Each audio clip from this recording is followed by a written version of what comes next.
All right, at this time, I'd like to call to order the meeting of the Transition Planning Commission. And if we could take a moment for just a silent reflection, let's do that.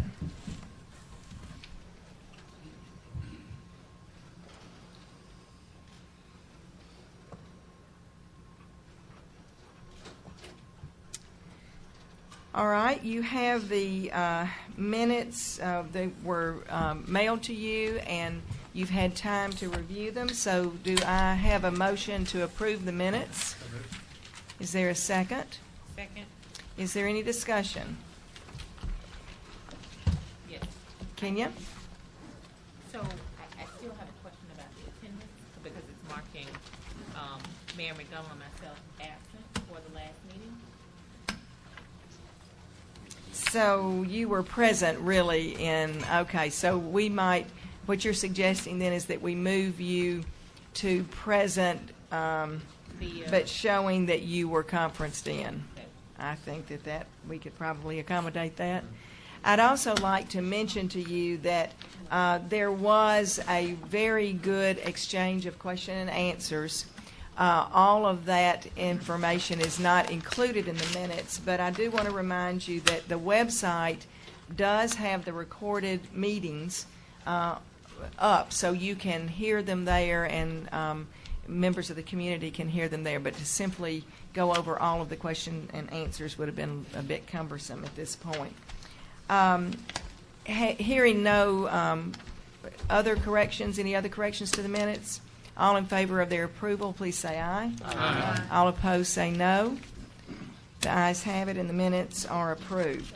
The next part, I would just like to say that we did have the first meeting of the Executive Committee today, and we went over some issues around committees getting started, because as you know, the Executive Committee is comprised of the officers plus committee chairs. So many of you, the committee chairs, will begin to make contact with both systems designees and begin to do some of their research and formulating the areas and the things that need to be considered. And some of them will be calling meetings, so you will be hearing from them soon. In your packet, we also put an article from the New York Times. Tells you that we are being talked about nationally. Just many of you probably saw that, but we thought that if you didn't, it would be good for you to see that. I also wanted to mention that although Martavius, did you raise your hand? No? Okay. I also wanted to mention that we are delaying our session with Charlotte Mecklenburg. We're not putting it off, but one of the very key persons, who is it, David? Say his name. Jim Gorman. Jim Gorman, who is was the superintendent and was not able to come on the 17th, and we did not want to do it until he could. So the date that we are looking at this point is not a Thursday, it's a Monday, December the 12th. But this will be a very good session, and I just wanted to tell the Commission that it really will not be so much a how to merge session, because they merged a long time ago. But they are an example of a school district that did merge, and they are considered to be one of the very best in the country. So we will be able to see that can happen and ask those questions. But I just wanted to alert you to that. We have plenty to do on the 17th. We will meet on the 17th, but it will not be the Charlotte Mecklenburg. This particular session is really devoted primarily to hearing from the Shelby County schools and the Shelby County superintendent, just as we heard last week from Dr. Cash and the Memphis City schools. But to begin with, we also want to, we have one of our commissioners, Kenya Bradshaw, who is the executive director of Stand for Children, has been collecting data that we believe will be is important for us to hear. And so she's going to take the first 15 minutes and do a presentation, and I'm going to let her just explain that to you. Thank you, Commissioners. Actually, our staff and our members are going to be presenting this information. So we are a member-led organization, so our members are coming up to present the Do information. they need to be up here, so I need to move? Oh, no, ma'am. They're going to come to the podium. Oh, okay. And Kenny, you make me feel old now when you call me ma'am. We need to put a stop to that, okay? She called me ma'am too. Oh, okay. Hello, everyone. I'm Betsy Noel Friedman, and I thank you so much, first of all, for your commitment to serve on this Betsy, operating body. we need a mic. Get you. Yeah. Okay. I thought it was loud enough. Get up. Just take it. Yeah, give them word. Okay.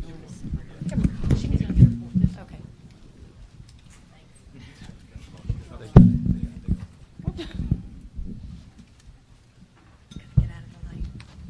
Okay. Is this better? Okay.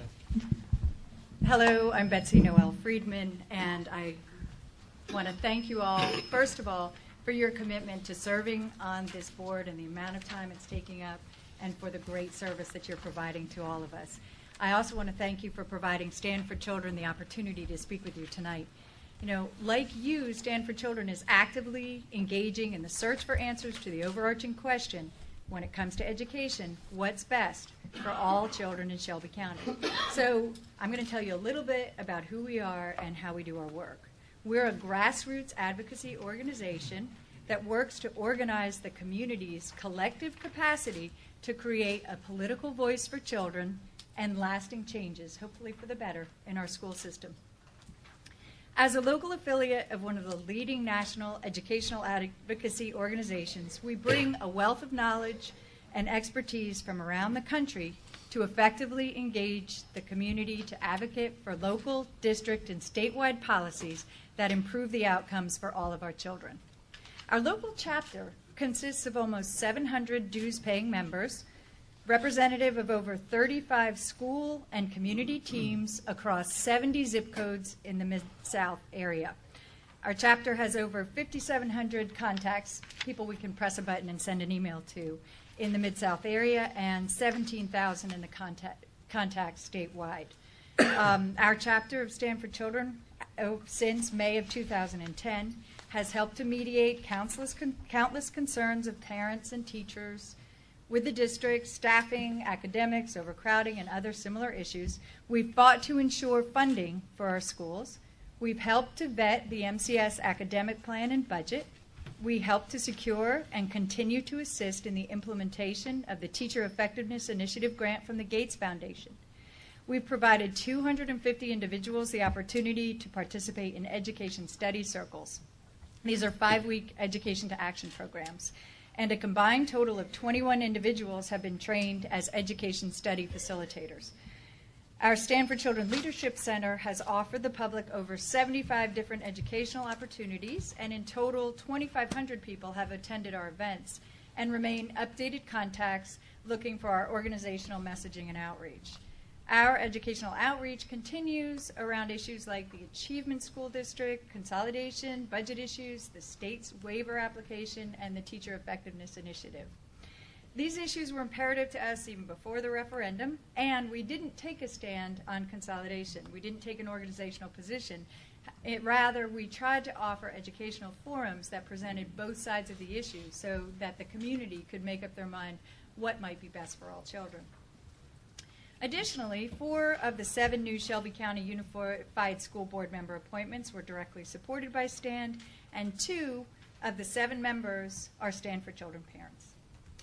Statewide, our members have successfully lobbied for Race to the Top grant, expansion of pre-K funding throughout the state, a new teacher and principal evaluation system for which we are also currently working to gain teacher input to improve, new tenure requirements, and just yesterday we facilitated a call between the state and over 400 members of the community to vet the state's waiver application from No Child Left Behind. I was on the call. It was really informative, and people across the state were able to ask some good questions. So this list represents the type of support and the expertise we can and would like to bring to this committee. In particular, we'd like to present to all of you some work we began shortly after the referendum vote to engage the community in addressing the larger question in terms of education, what's best for all children in Shelby County. There you go. Good afternoon, everyone. My name is Meka Egwekwe. I'm a proud parent and proud member of Stand for Children. I thank you also for this opportunity, and I'd like to share a little bit about some of the specific work that we've done, and hopefully share some comments regarding how we can be even more engaged. Stand for Children has been leading a campaign to elicit and record the community's voice concerning the consolidation of our school districts. STAN members and staff, in collaboration with the University of Memphis Department of Urban Education, crafted a community survey which seeks to gain insights that will help shape the conversation about how best to serve the children of Shelby County. The survey questions were carefully selected based on practices of districts throughout the country, innovative priorities recognized by the U.S. Department of Education, theories of family and community engagement, and local expert knowledge. We've offered the survey online. We've gone house to house in underserved communities. We've conducted phone surveys to registered voters. The survey has been crafted not as a sounding board for concerns and critiques of the current systems, but rather to look beyond what is possible to see what's best for all the children of Shelby County. The information gathered offers a medium for incorporating the community voice into shaping, planning, and implementing new best practices for the unified school system. The scope of the survey gives insights into the community's wishes concerning the design, services offered, priorities, administration, and the very role of the community in a consolidated district. The idea of canvassing a large section of Shelby County, both geographically and numerically, is also to keep education at the forefront of the public discourse. We do not want to see the current focus on the importance of quality education for all children lost. By harnessing and cataloging the community's input around these seminal issues, we can forge a unified school system with profound legitimacy. Organizations and communities build legitimate, powerful associations when they have unrestricted access to information, research, and analysis of issues affecting the welfare of their interests. This is especially true for issues surrounding public education. Stand for Children has been proactively engaged in conversations that stimulate thinking and communication about excellence in education. We have steadily reached out and served to channel the community voice and would like the opportunity to formally and consistently engage with the transition team. We have a uniquely wide reach into the community and could be a great conduit for providing concerned, engaged parents concerned, engaged parents to actively serve on committees, as well as to have ideas and plans vetted on a mass scale throughout the community. Thus, Stand for Children is offering its expertise, services, and depth of member knowledge to assist with the goals and work of this body. We could be the organizing wing of this body as we all work together to seek a system that benefits all of our children. Thus, we ask and request that we be incorporated into your work, or that we be allowed to continue this work externally and remain a resource to this body around community involvement. Our director, Mark Sturgis, will now review the executive summary of the findings for you all. Thank you. So thanks again. I'll be brief. I know you have a copy that you were handed out that is an attempt to briefly summarize some of the important findings we've seen in the survey so far. Again, this is a living document. It's a living survey. It's still available online and it's still available throughout the community. Before I begin, if you're a STAN member, would you raise your hand just so people can see? Back there, thank you. I see one coming in the door. So we represent a wide and diverse community throughout the county, both city and county membership. Just to begin, you can see the outline of the survey of the executive summary here. We have an overview. We also have some of our findings listed. I would like to go to the findings page so you can all just get a brief understanding of what this work was intended to do. We do not believe that these findings are definitive. They are a growing resource, and so when you look at them, these are not to say this is how it has to be, but we believe this is a really proactive first step in understanding what the community's priorities are in a consolidated district. So out of the top 5 priorities, you can see that number 1 was raising academic standards.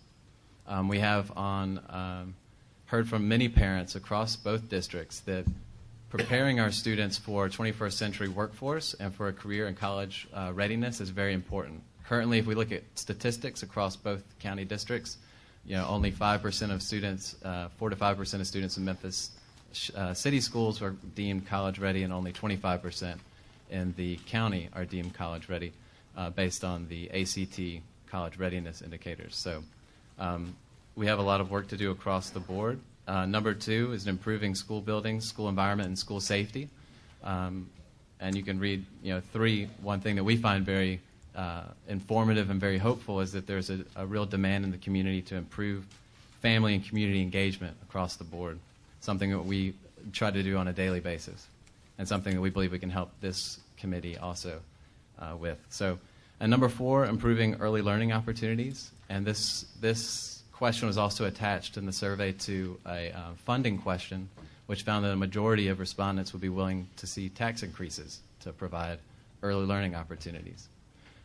So these are, like I said, these are not definitive answers, but we're trying to find what the community's priorities and intents are. So just so you know, while we're looking at this.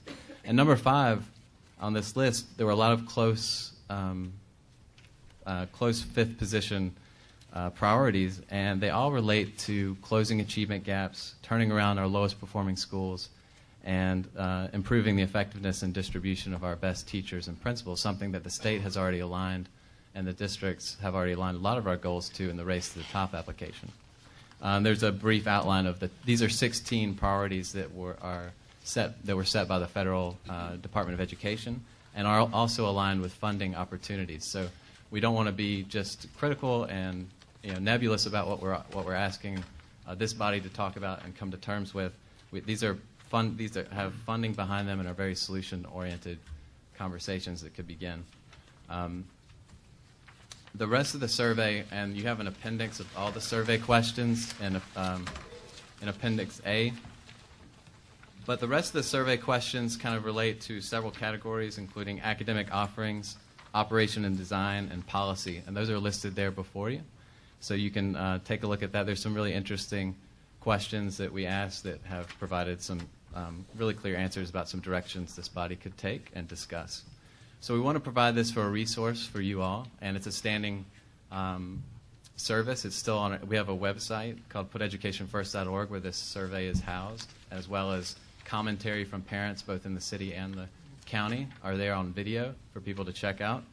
And our Leadership Center is also playing an active role continuing education throughout the community around issues that you all are talking about as well. And we're also out educating people about what this body does and what the new school board does, who the members are, so that we have an informed community. Even tonight at several PTA meetings across the city and county, we have a presentation being carried out by some of our organizers to educate the community around what this body is doing.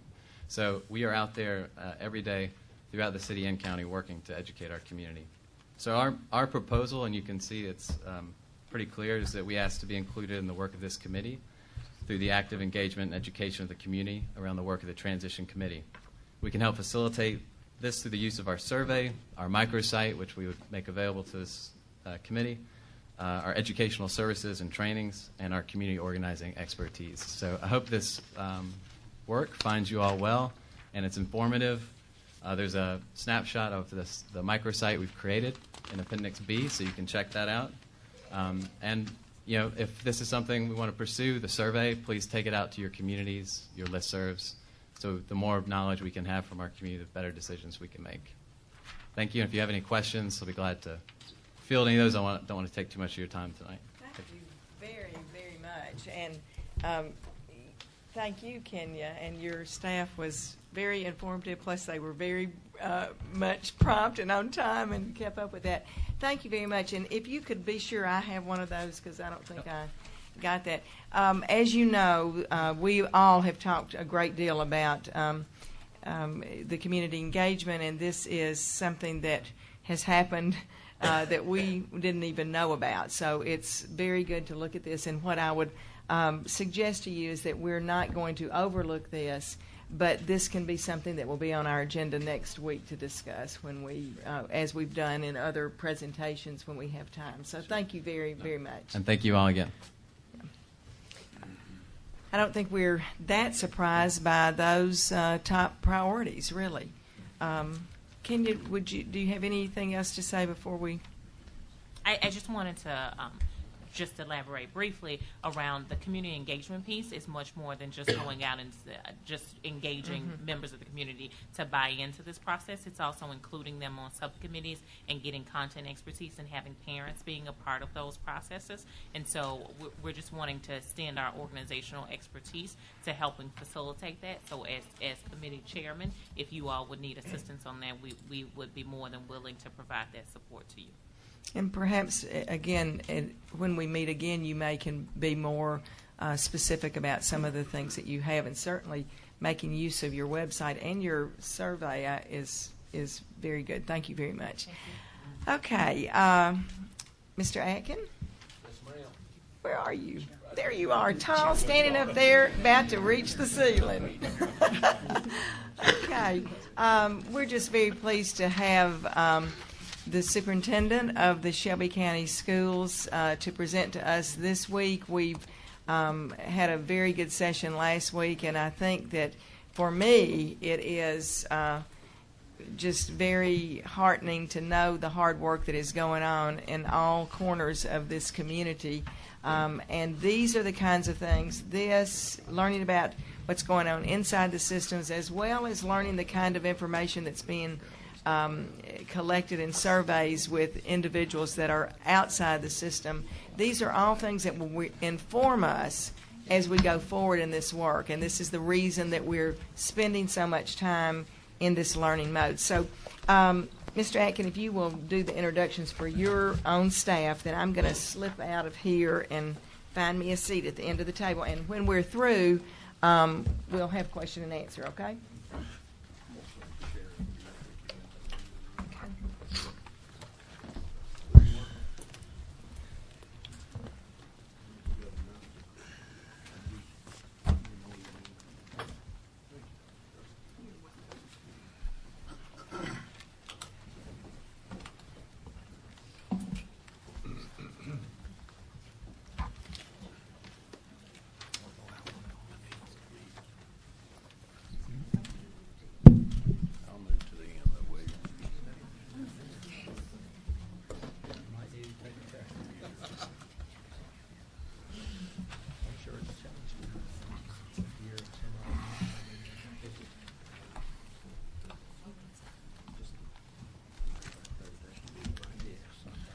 Situated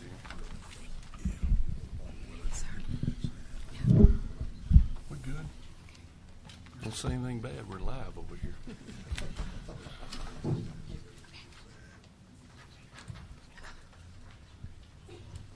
Okay. Dr. Prescott, members of the committee, thanks again for allowing us the opportunity to come today, and we're going to hit some highlights. Appreciate the work that y'all are doing, because as I think about what you're doing, I'm awed by the task in front of you and the time frame that you have. And our mission today is just to tell you a little bit more in-depth study of Shelby County Schools. I gave you an overview several weeks ago, and just kind of want to talk a little bit about what we're about and what we do each day, and then hopefully you can take some of the things that we give you today as you go about your task of assembling the new merged school system, and appreciate the opportunity. As we've started this work, probably like to start by dispelling a few myths about Shelby County Schools. As we've embarked upon this process and as we do our work each day, some of those myths are that we are small, that we lack diversity, that we're not innovative, and that success comes easy. What you have before you is a representation of the Shelby County School District, and obviously you can see that it is pretty large geographically. Part of that district encompasses building space of 7 million square feet and over 1,000 acres of land. You're going to see 51 schools. You're going to see 1 charter school and 2 alternative schools. We transport over 23,000 students a day in over 300 school buses. If you look at our enrollment, 23,000 is roughly half of our full enrollment. But I think probably the thing that I need to talk about a little bit more is you've talked about, we're America's 100th largest school system. We're not small. And we are diverse, as you look about, as some of the schools that I have depicted up there. We go all the way from I had to give you a shout out, Mr. Paget, put North Haven Elementary on the map. North Haven Elementary is an urban school, 100% African American. And then you go all the way around to Collierville, which you may not realize as you see some of our schools, the diversity in our schools. Even Germantown, which you may not realize that Germantown Middle School is 60% African American. You come around to Sycamore Elementary, so we go from North Haven to Sycamore Elementary in the far southeast part of Collierville. Sycamore Elementary is 40% African American. Sycamore Schilling Farms Middle School is 12% Asian, so we're seeing a lot of different populations as we move about the school district, and just kind of wanted to talk about that a little bit as we go forward. This next slide is simply a representation of where we are demographically. As you can see, the proportions and the percentage of where we are. I think probably the thing to notice here more than anything is compared to where we were in 2000. I gave you this last time, but I think it needs to be emphasized. In 2000, that purple section would have read 80%. So as we've moved forward now to 2011, that's how much the demographics in Shelby County have changed. We also serve a higher number of students who are economically disadvantaged. You can see the slide, not going to spend a lot of time on this, but again, the comparison to where we were as our district has changed. In 2000, that free and reduced slice would have been 12%. That 37% is based on the 2010 report card. Preliminary results on the 2011 report card show those numbers going up, and show the number of Title I schools that we have going up. So to dispel the myth before we go, we are serving a very diverse population. We are serving a lot of kids and providing a lot of services to them as we go. The next slide, I just really want to insert. This is this person, Jim Collins. I know many of you have probably read his work. Good to Great, and I've been impressed by his research on great companies and what makes a company jump from good to great, and tried to have instilled that tenet in what we do each day. I'm not going to read the quote to you, have it in front of you, but I think as we go through, kind of remember the flywheel connotation and that and the difference in what we do each day, that we're just trying to do our work each day, build momentum, and become a great school district. What we believe in people. And before I introduce Miss Lois Williams, go back to Jim Collins. Jim Collins' probably favorite quote is, we believe in people, but we also believe in the right people. And part of what we do is putting the right people in place and the right people on the right seat on the bus. And so I'm going to have Miss Lois Williams, our Assistant Superintendent of Human Resources, talk very quickly about some of the things we do in her department. Then I'll come back and we'll trade off a little bit. I didn't want to wear you out with one voice today. Shelby County Schools has always believed that the best return on its investment has to do with human capital. That means that we invest in children, we invest in teachers and employees to work with those children. We believe that an investment in human capital will make the difference, and it helps to make the leap from good to great. It has always been the goal of human resources to recruit, hire, and retain individuals who have the potential to be effective teachers, school leaders, district administrators, and support personnel. As a point of reference, the 55,000 employees, 39% are classified employees. Now, these are positions for which no teaching license is required. The 61% of the certified staff not only include classroom teachers, but also includes librarians, guidance counselors, content specialists, and central office personnel as well. It's important to note that of the 88% of the employees, they are school-based. Again, evidence that we put people where the children are. Included in the 12% of non-school personnel, we have maintenance employees, school bus drivers, information system, and we also have central administration included in that. People just don't always show up on our doorsteps.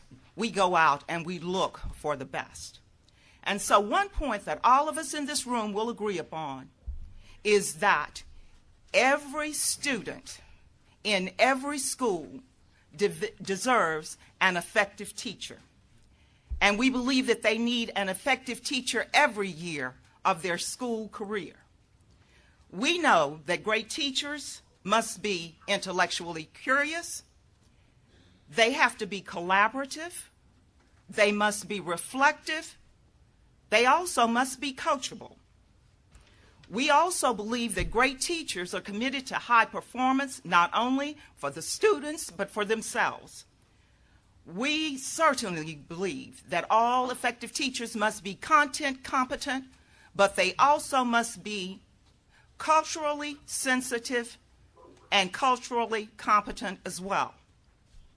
To that end, we have developed partnerships with over 60 colleges and universities through recruitments, career and job fairs, on-campus interviews. This work, done by 4 human resources specialists, and I go back to that 12% of non-based school employees. Those 4 specialists screened over 9,000 applications, conducted over 2,000 interviews in 2011, and hired 319 new teachers. We are very pleased that our teacher retention rate has increased in 2011 to 91% from 88% in 2010. As a career educator of over 30 plus years, with 27 of those being here in Tennessee, and very proud to say that 4 of those were served in Memphis City schools as a teacher at Springdale Elementary School, I understand and know what a good teacher looks like. We believe that by providing all employees with a consistent framework to do the work, strong support, and appropriate professional development, then we are able to not only recruit and employ effective teachers and support employees, but to retain them as well. This is evidenced by the length of service of those who serve in Shelby County. If you will look, 85% of our principals have 15 years of service in various capacities in Shelby County schools. 29%, and this is a little bit scary, seeing as how 30 years is the age that they can apply for retirement. 29% of those principals have 30 years of service with Shelby County schools. 49% of the principals have been in leadership positions for 6 or more years. So that talks about our investment in people and a great return on our investment because they have continued to serve children in Shelby County schools. Another noteworthy thing is that our teacher average, the length of service for teachers in our district, 12 years. And we often know that in classified positions, there seems to sometimes be a high turnover. But with our classified staff, we have an average length of service of 12 years. As I said, we believe in investing in people and the investment in our students. I don't think that there can be any argument made that rigor, relevance, and relationships have a direct impact on student achievement. Thank you, Ms. Williams. Kind of get to what we, I guess, do every day and what you, if you walked in the Shelby County School classroom, you would see. We know that large-scale improvement comes from focused implementation. The next slide is a depiction of what we feel we're all about. We're going to talk about each of the circles individually, but I guess the main thing that I want you to know and what I hope you hear throughout our presentation is the middle circle. And that middle circle is student achievement. And all of the things that we're going to discuss with you very briefly in just a few minutes are tied to improving student achievement.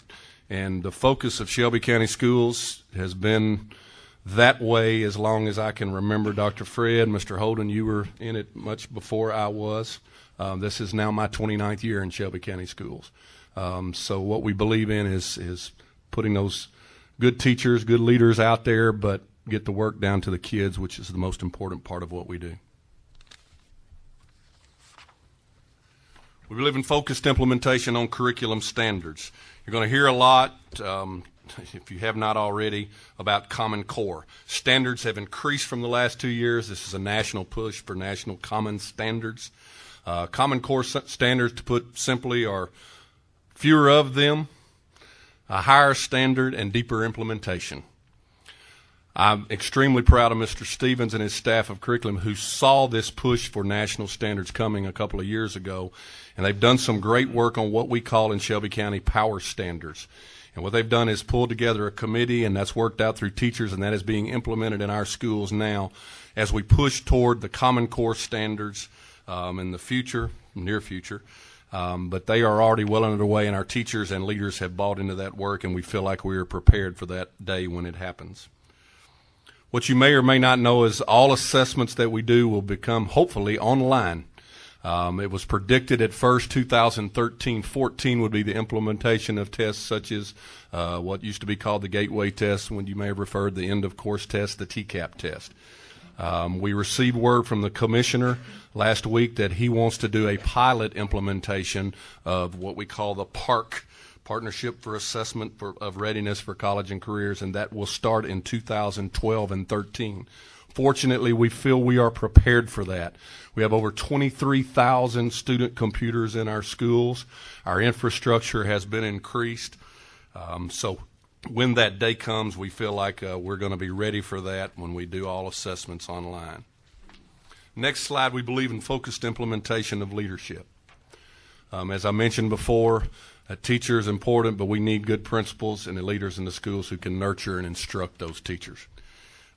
Each principal in the state of Tennessee is required by law to enter into a principal's performance contract.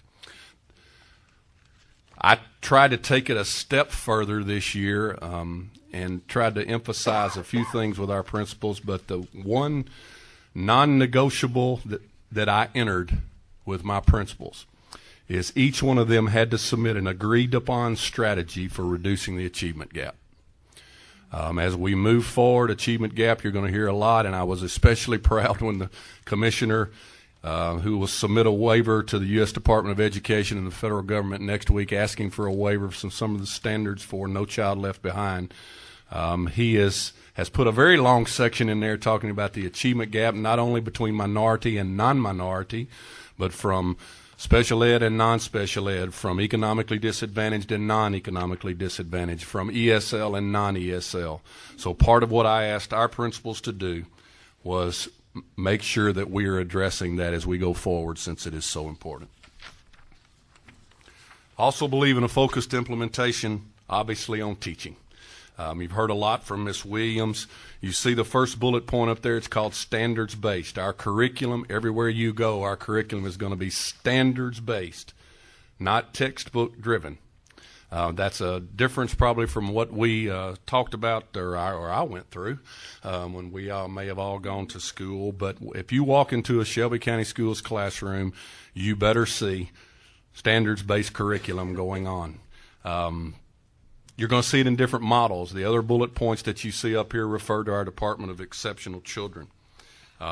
We believe in a co-teaching model to address students with disabilities, where students with disabilities, if so needed, are paired with a regular education teacher and a special education teacher in that classroom so they can get double the interventions. Our English as a Second Language program was recognized last week as one of the top 20 programs in the nation. The contact person is Todd Goforth, does an amazing job, but the things we have done with English as a second language really make me extremely proud in the good work we're doing. And the big bear that we all have to deal with funding-wise, but it drives our everyday instruction, is technology. Not only for students, but for teachers. It's difficult to fund. I think any superintendent and staff would tell you that we would love to do more, but we do a lot with less in our particular case. But we try to put technology in the schools to drive the new way of thinking for today's kids. That's what they know. But also we put support personnel in the schools in form of people who help teachers and staff with instructional technology, and support personnel who help with infrastructure, network, hardware, software issues. We have those in each school. A major focus of our work for the last couple of years has been assessment. Probably maybe not what you may remember as assessment. I've got 2 bullet points up here. The first one is common formative assessment. The second one is benchmark assessments. Real quickly touch on benchmark assessments a little bit. We assess each kid. K through 8, we hit them with benchmark tests. We see where they are. You're going to hear about what we do with them in just a minute when they don't meet particular levels. But the word common formative assessments, I touched it briefly with you. Formative assessments, I guess for somebody it's hard to explain for me, but they're simply checks for understanding. Many times formative assessments aren't graded. Many times they're not written. Many times it's a teacher asking for a show of understanding in the classroom before moving to the next section. What we have tried to delve deep into with our teachers is, we're way past the old days when you and I went to school where Chapter 1 Monday through Thursday, test on Friday. This has to be ongoing, continual assessment. If you don't get it, let's see what we need to do with the next slide interventions to make sure you get it.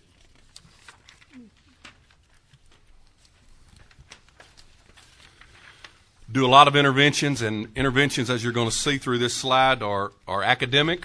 They also can be discipline, as you'll see down at the bottom bullet. But RTI, every person who's involved in education hears about RTI, which is response to intervention. What we really like about RTI as we work with the benchmark assessments that I referred to in the previous slide is we're going to go in there and assess that child. And whatever information is needed is coming on 3 tiers. And we can move them from tier to tier, with tier 3 being the highest level of intervention on down, like a pyramid. I think the best testament I can give as we have begun this program is an astounding stat. In 2007, when we began this, we tested 329 first graders were identified as needing the highest level of intervention. Employing the intervention methods that we used the last couple of years, by the time those students reached the 3rd grade, that number had been decreased from 329 to 17. So these interventions work. We're hitting the kids. We're getting them where they need to be. Another bullet on here, we do that by the use of Compass and iStation, and we can talk a little bit more about that later. Every elementary school that you walk into has a built-in 90-minute reading block daily. 90 minutes devoted to reading. And we understand that though we have to provide interventions to sometimes students who need higher levels, we also have to serve all levels of academics. So what you're seeing here in the next bullet is we offer a complement of AP, IB, and dual enrollment classes in each of our high school. We are offering today 4,318 classes in those 3 areas to 2,096 students. So we feel like we are meeting the needs of that level of students. And as I mentioned before, we talked to it as STEP, and they fuss at me the last bullet point because I always struggle with what the acronym means. But it's short-term educational placement in many of our schools. We have those programs scattered throughout the county. This is a discipline intervention where students with severe behavior problems can be referred to the program. They're given interventions, and hopefully they're placed as quickly as possible back in the regular classroom set. Through our STEP programs, we've seen a 46% reduction in the discipline offenses for students who have been participated in that program. So results, interventions, that's what we're looking for. Focused implementation, results. Are you doing what you say you're doing? Do we inspect what we expect? Absolutely. That's the results and the things that we're looking at here. And I'm not going to touch on all of these because I promised somebody that we'd be not too long tonight. Race to the top. We are racing. Every school district in Tennessee is racing. A lot of things there were several benchmark goals. mandated by the Commissioner of Education as part of our Race to the Top or First to the Top legislation. In third grade reading, seventh grade math, graduation rate are the three big ones. We were the largest system in Tennessee to attain and meet all of those goals. What we're doing with special ed and our students with disabilities amazes me. And I can't applaud those people in that department enough and the things that they do. But I don't think there is anybody that says that can say that we don't meet the needs as much as possible and as great as possible for the students with disabilities. And trying to throw a couple of statistics, I don't want to bore you with numbers, but I think some are telling. 2010, we had our 85% graduation rate for students with disabilities. In 2011, we had a 90% graduation rate for students with disabilities. That's even more remarkable to me when you're dealing with that population is the fact that our district graduation rate was about 91% overall. So they're doing great work with this particular population of students. Lots of professional development, many hours of PD for those teachers, lots of programs going on where we deal with autistic children and special programs designed for them. Another bullet real quickly is the Teacher Incentive Fund, commonly referred to in educational circles, another acronym called TIF. TIF is state funded through the government, but it's a federal grant for strategic compensation. This is our small piece of strategic compensation, similar to the Gates model, where teachers can be rewarded and compensated a little bit more on particular levels should they reach particular benchmarks, and many of them are based on student performance grant. It has a sustainability piece in it. I think you have some of that information in your packet. We'll touch a couple of slides about. We talked about results. Let's talk about results and what we feel like are some good testimonies. Teacher effect is a measure of student growth over a year. You've heard that talked to a lot in the last several years, and particularly last week. We feel like this shows. I asked staff last week. We got data from the State Department showing our teacher effect levels, and what you see up here, and I know I'll try to explain very quickly what these numbers mean. Effectiveness ratings for students, teachers and principals go from 1 to 5, from least effective to significantly exceeding expectations. A 3 is considered a rock-solid teacher. A 3 teacher, level 3, attains a year's worth of growth. And based on our 2011 TVOS data last year, as you can see, 75% of our teachers were at 3, 4, and 5, which we thought was a very compelling testimony to what we're doing. Another benchmark that we try to assess, and obviously another result, is ACT college readiness. I appreciated the speaker just before us because he kind of referred to this, so it was a good segue into this. Let me kind of explain to this, but let me tell you a little prelude to ACT. In Tennessee, 100% of the juniors take the ACT. So when you're comparing state averages to national averages, understand that that's sometimes not a fair comparison because, as you can see on the bottom bullet, 47% of the nation's juniors take the ACT. Our scores are right at the national average. Let me explain that career and college readiness score that you see on the second row. In order to be considered as college or career ready, a student has to score an 18 in English, a 22 in math, a 21 in reading, and a 24 in science. He can't miss any. If he makes a 23 in science, he will not be considered college and career ready, even if he makes a 30 in the other three. Based on that criteria, as you can see, in Shelby County schools, 20% of our students are deemed college and career ready by that benchmark. You can see the different columns of the different subgroups and the different courses. But I think probably what we like to look at as well is that bottom right cell where it says 62% of those juniors make 19 or above, which is important to mama and daddy. because if they stay in Tennessee, that qualifies them for the lottery scholarship. And obviously it's not a precursor for success in college, but it gets them in the door and gets them some help, and hopefully they can succeed.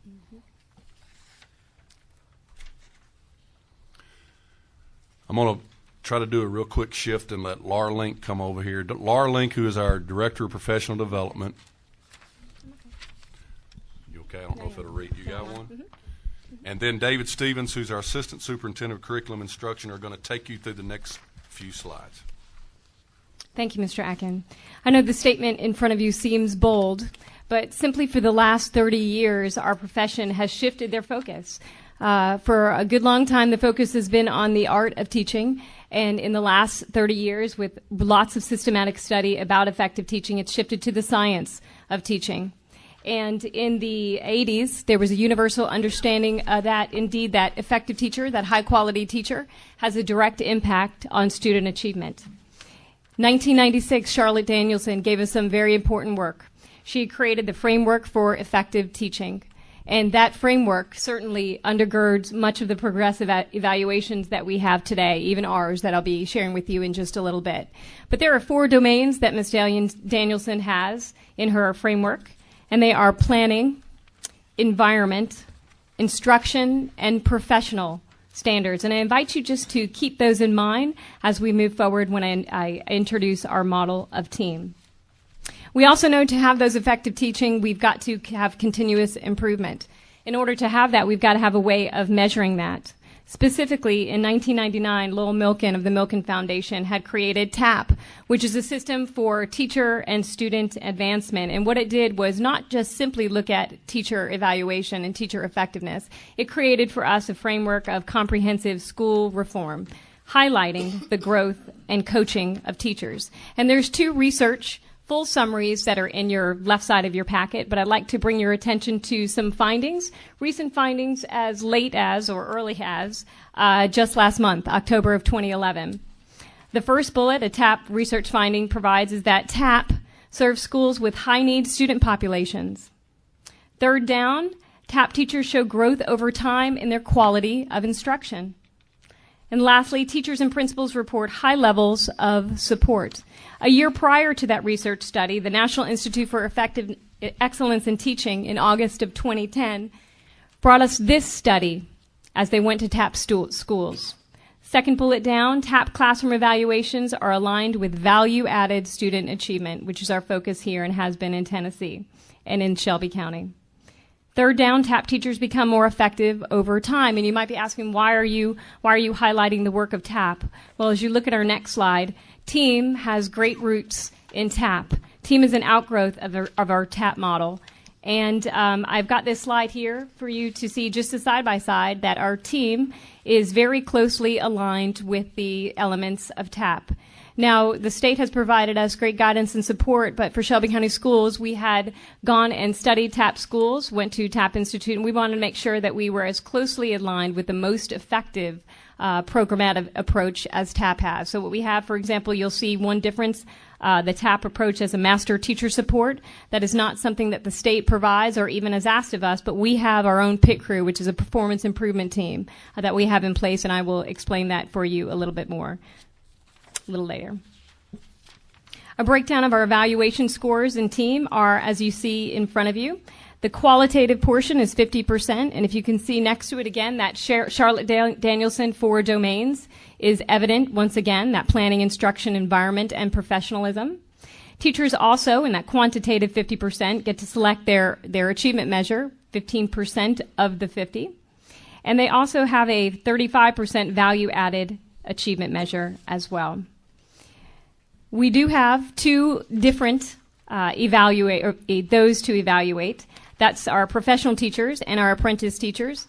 You'll see that there are more observations on the right side for our apprentice teachers because we know this. Not that they need more feedback, because all teachers and anyone that's in a cycle of professional improvement certainly needs that coaching and feedback. But we know that practices developed early on in one's career will influence those later on. So we make sure that our most support is provided to our apprentice.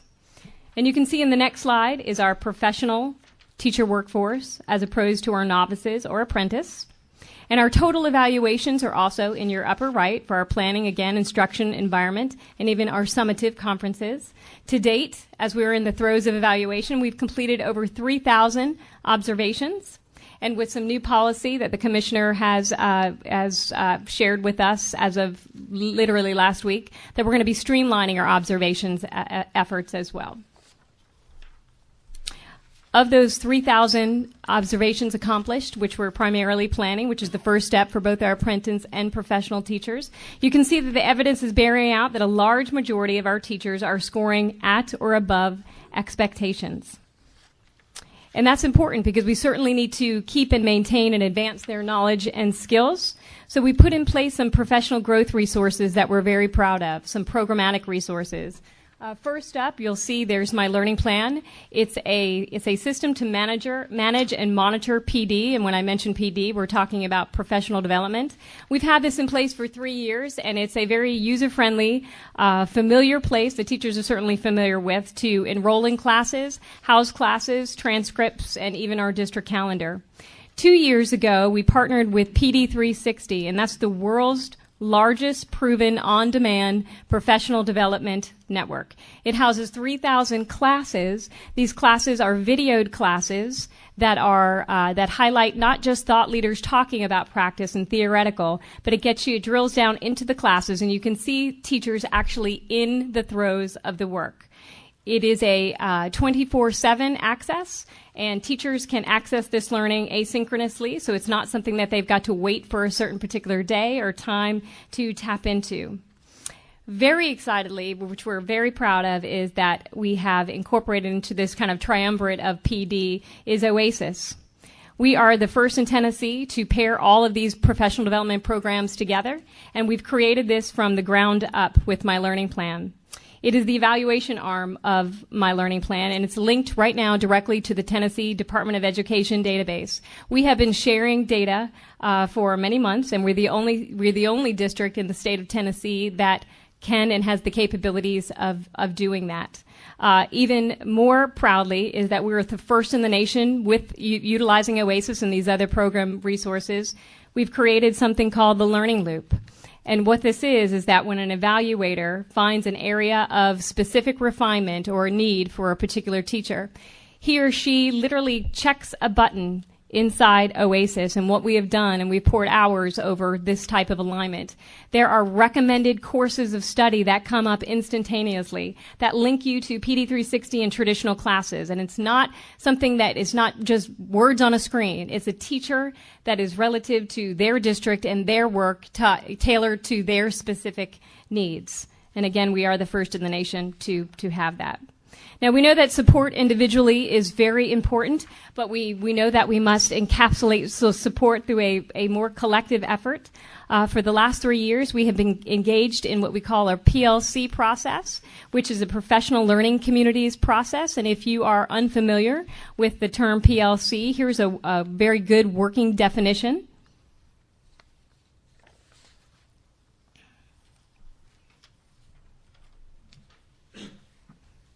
As a result of our professional learning community work, we've adopted some fundamental assumptions, and they are this. In Shelby County Schools, we know we can make a difference, and our schools can be more effective. We know that improving our people, as you've heard from Ms. Williams and Mr. Akin, is the key to improving our schools.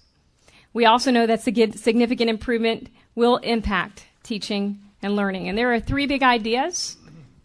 The first is a focus on learning.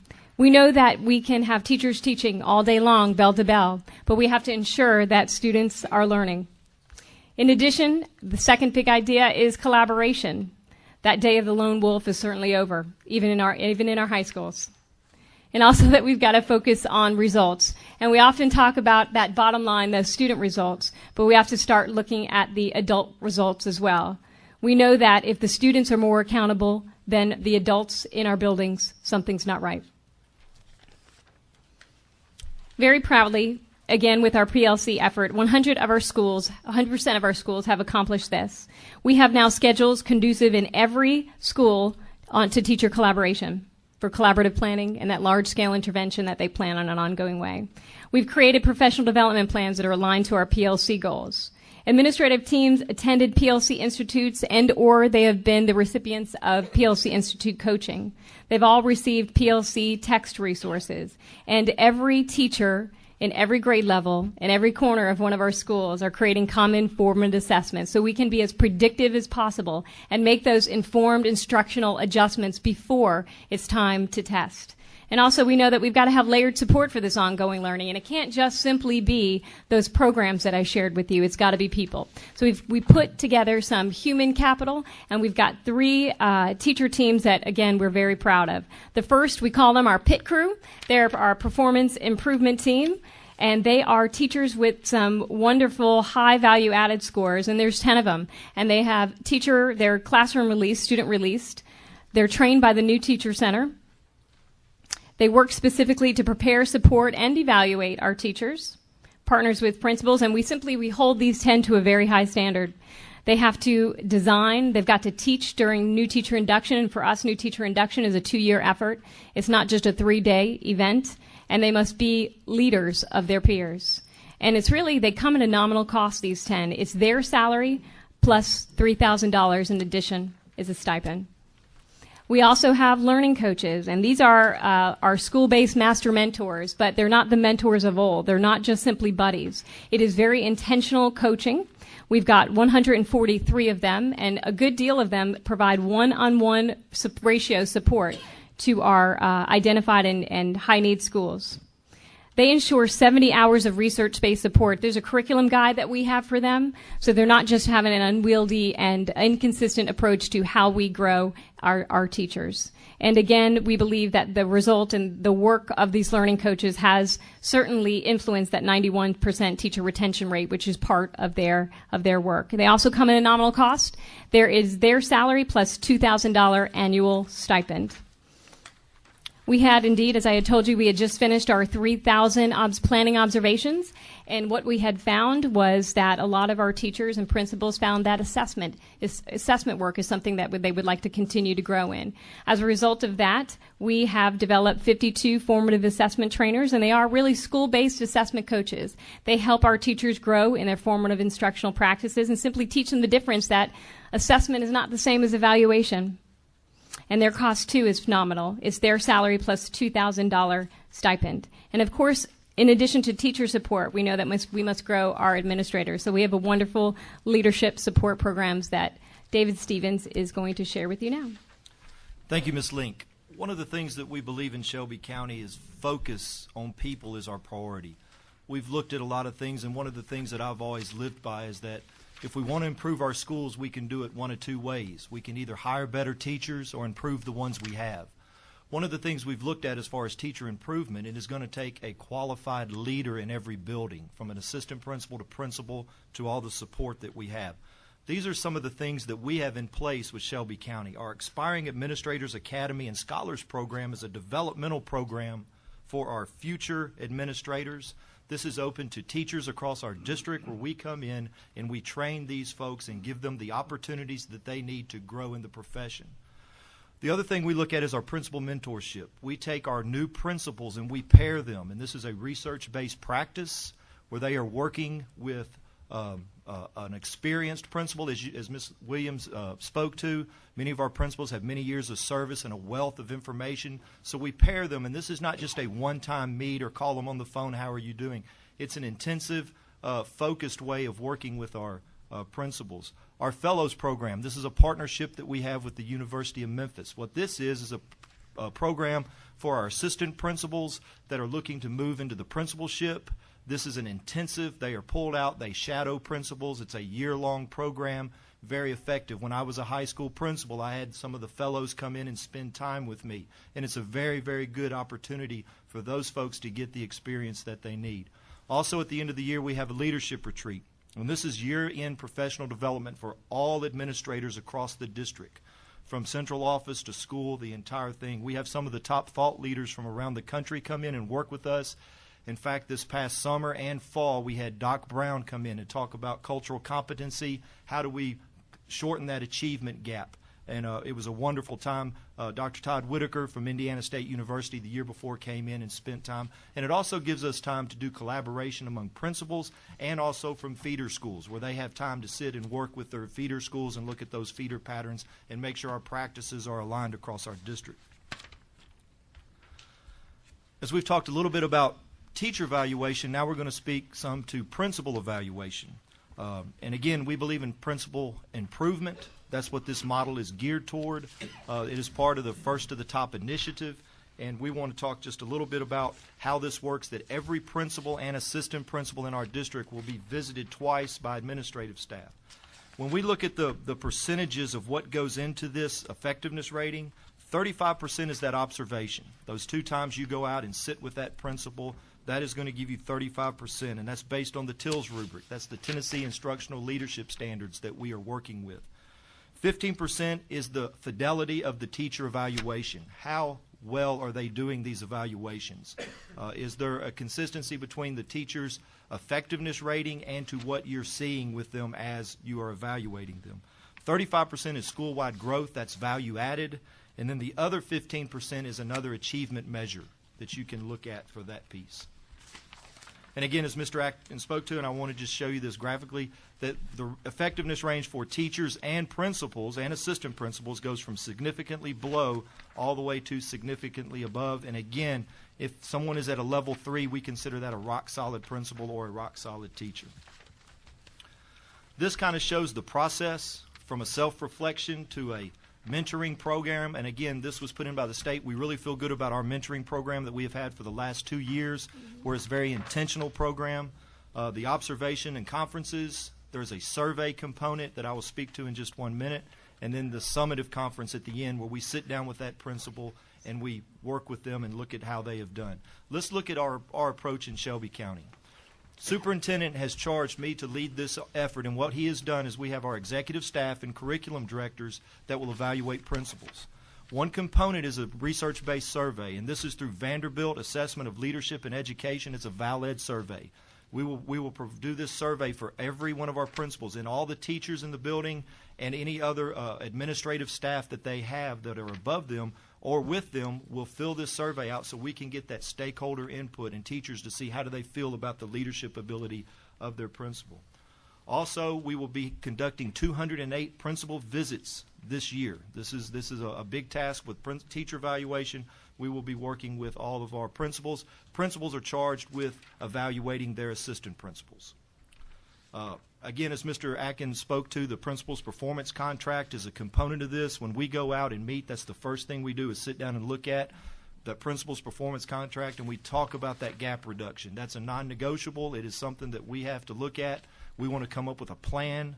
I'm meeting with principals right now. We're planning that. Then when I come back in the spring, we want to see how did this plan unfold. Are there things we need to do different? Did we reduce that gap? It is a big focus of our district. And the thing is the only cost of this besides human capital is $18,360. It's $360 per school for that VALED survey. So this is our approach to the principal evaluation process. One of the things that I don't know if you read in the paper last week we were very proud of is district accreditation. And I get the honor of talking and bragging a little bit for a few minutes about Shelby County Schools and our superintendent. But we are the largest school district in the state of Tennessee to receive full district accreditation. Most schools you will find in the state of Tennessee, and I would probably say all public schools in the state of Tennessee are accredited. District accreditation is just a little bit more intensive, higher effort. What it does, it says, are all the schools in your district aligned with the vision, mission, and what you're trying to do from the district? Are you a system of schools? Are you a school system? And what we wanted to be was a school system. Advanced Ed is the accrediting organization, and they are the most highly regarded accrediting body in the world. A lot of us have heard of SACS. SACS is a part of Advanced Ed. This accrediting agency accredits over 27,000 public and private schools around the world. What they look for, there are 7 standards that they look at, and you have a copy of that, and I'm not going to read that to you, but these are what they're looking for when they come in and visit. This has been a 2-year process our district has gone through. We have worked extremely hard. For the past 2 months, we had a visiting team that has been assigned to us. I believe Our chair was assigned to us back in May, and he has had contact with our district. And Margaret Gilmore, I have to give a public thanks to her for all of her work in my department and working with this. But we worked with this group. We started sending them documentation and data. They look at all of our schools. They said for the past 2 months they've been poring over everything about Shelby County. They looked at those reports and artifacts. They came in and spent 3 days in our district, and they had 484 stakeholder interviews, anywhere from board members to parents to teachers to administrative staff. They went out to the 10 different schools, and they came back and they reported to us some of their findings. What I want to do just briefly, and you do have a copy of the full report that they gave us. It is a PowerPoint in your packet that I did leave with you, but I just wanted to hit some of the high points and the findings that they said. The first thing that this committee said is that our superintendent fosters a culture of collegiality, collaboration, respect, and trust throughout the district. They said when they they met our superintendent, and they spent a lot of time with the superintendent. They interviewed him for a couple of hours. They go out into the schools, and they said what your superintendent believes is being played out in your buildings. And that was something we were very proud of, is that what we say we do, they go back and say, yes, this is happening. Also, the school board and the district staff foster effective relationships. We have good relationships with our stakeholders, parents, all the folks in the community. We're committed to providing quality personnel to support student achievement. We've talked a lot to people development. That's a huge component. Again, they said that data was used across all levels. We use data to make decisions. A clear and articulate understanding of the district mission and vision is evident among all stakeholder groups. So many times they say when they go in, they look at a district can write a great mission, they can write a great vision, they can have all this paperwork, but then when you go out and get into the classroom and talk to teachers and kids, there's a disconnect. They said one of the things they saw, what we say in our vision and mission is what's happening in our school district. Again, one of the other areas of commendations, as Ms. Link spoke to, was our professional learning communities, a 2-year initiative. One of the things that we have looked at is a focused, deep implementation. There are so many things we can do in education, and we're always looking for that one silver bullet. What can solve our problems? Our focus is, and I talk to our staff all the time about a laser-like focus on what we want to do. Let's do a few things really, really well and deeply implement instead of trying to do 50 or 60 things halfway. So that's always been the focus of our district. And then continuous improvement efforts are supported by ongoing and targeted professional development, which we have spoken to there. Now, there are 4 levels that you can reach in this district accreditation. They can look at the standards and say, well, it's not evident. We don't see it. And they say some districts do fall in this category. Also, some districts are considered emerging. They say, well, it's just developing, it's growing, we're seeing that. So many districts have standards ratings at this level. Operational, again, I look at this as a good solid level 3 teacher or principal. You're doing what you're supposed to be doing. And they say many districts have this rating. The last is, and if you notice we have underlined, is a small percentage of districts are operating at the highly functional level. Very small percentage of districts around the country. So when we came in and found when they presented their findings to us, as you can see, Shelby County Schools was 6 out of 7 highly functional in one area of operational, and that was under teaching and learning. So we always have areas that we can grow and areas that we can improve. As we've said with our principal's performance contract, we are looking at that achievement gap. How can we can shorten that? And that's something that everyone around the country is looking at. But we are very happy with the findings that we have had here. And it was a 2-year effort, but it was well worth the effort. And it's just good to see that an outside agency can come in and validate your work. So we are very pleased with that.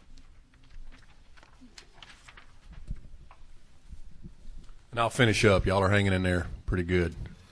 We're good. We're good, John. You go. Probably the legacy that's been passed on to my staff and me from people that have been in central office in our school system is the sustainability issue. We've always prided ourselves on doing good things for less money. Feel like that we are still doing that, but the things that we do try to implement, we feel like we can sustain, or we don't try to implement them.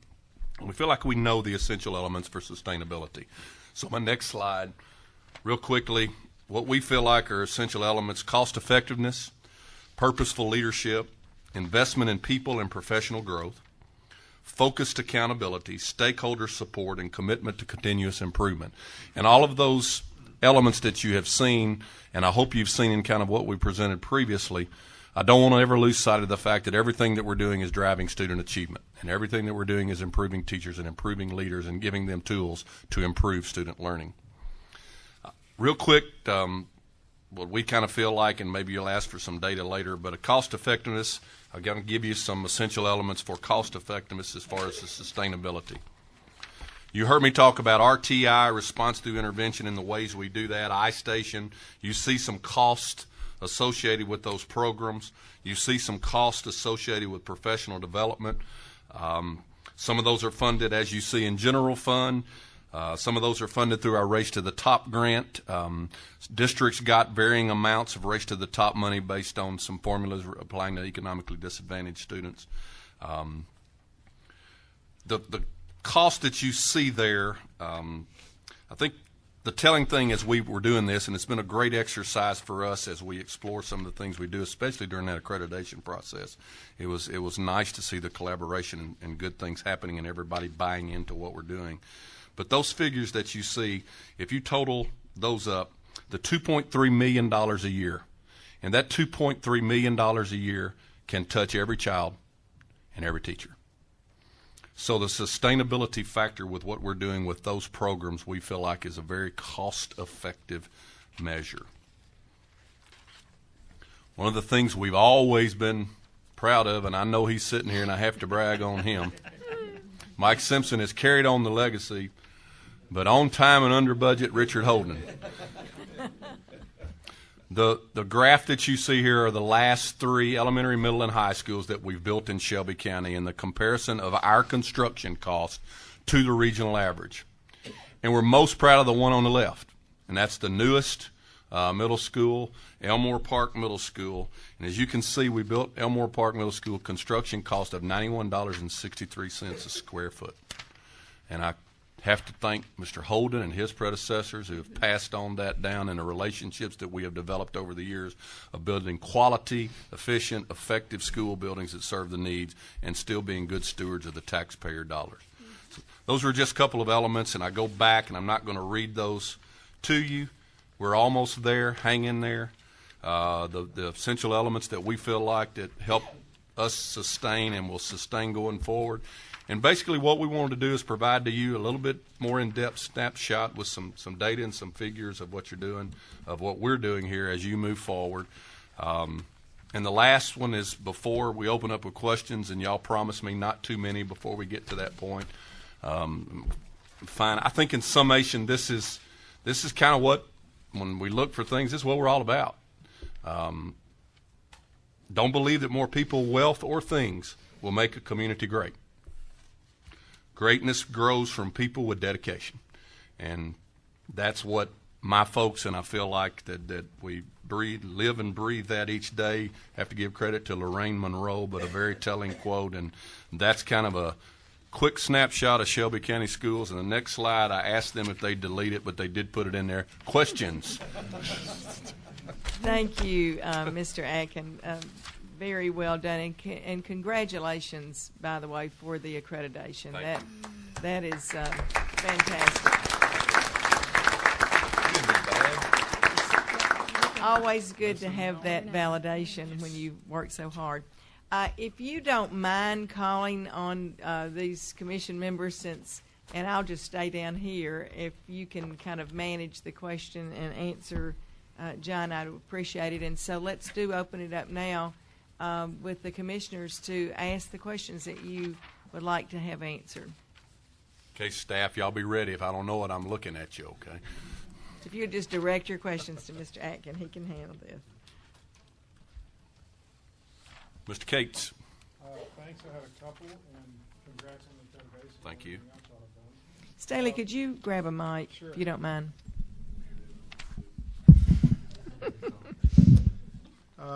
The first question was on the teacher numbers. You know, you gave their levels and all that. I was just curious about the turnover. What does annual turnover look like? And related to that, and important to this group, is what is your gut feel on upcoming either turnover or worries about turnover with all this consolidation drama? I'll grab it. You want to fill in after? We mentioned the 91% retention rate. That did apply to that's okay, our entire workforce. And as we analyzed that, we felt like the majority of that 9% that weren't retained were either licensure or certification issues, or they retired or moved. So we've had a pretty stable workforce, as you've seen at that slide that denoted the length of service, and feel comfortable about that. Mr. Cates, I can't discount the anxiety that I'm sure personnel in both districts are feeling, and just kind of wondering what is going to happen. And so, I'm not couldn't give you numbers or whatever, but I think everybody, and I think we're both trying to calm everybody's fears that that. Teachers in one particular case are protected by state law, and they are the piece of this equation that you can't diminish their rights. So there's a good equation for that. But I feel comfortable that we've got quality people, we've got quality and effective teachers, and the things that we're doing. And I think the things you see, some of the results of the accreditation process is there is a feeling that they're buying into what we're doing. And as well as I do, pay sometimes doesn't determine longevity. It's those intrinsic things that you can provide to them. If they have that sense of community and trust and cooperation and good feelings, they're going to hang with you. Yes, sir. Mr. Smarelli. Thank you again. Congratulations on the accreditation. Thank you. I think we're okay. For me, it's all about the students in college readiness, and I asked Superintendent Cash last week a similar question. As I look at your data, you look at ACT scores 19 and above. Do you consider that the college-ready number, or do you consider the exceeding benchmarks at 20%? So we're looking at a 20% number here, exceeding benchmarks, or a 62% number. What do you, in terms of the state, or in terms of how you judge success of your teachers in terms of college readiness?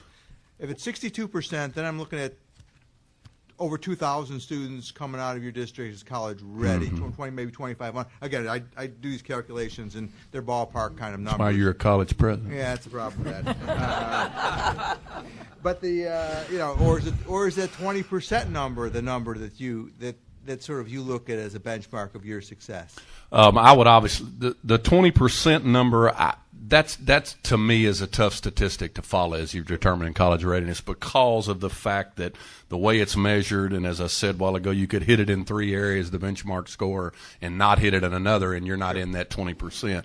As you follow down the columns, I think you'll kind of see the different subjects, and in our schools, just like any other district, have ranges. I think the benchmark 62% of 19 or above is what the colleges and the state board of education and the lottery commission are determining is that benchmark of getting you ready.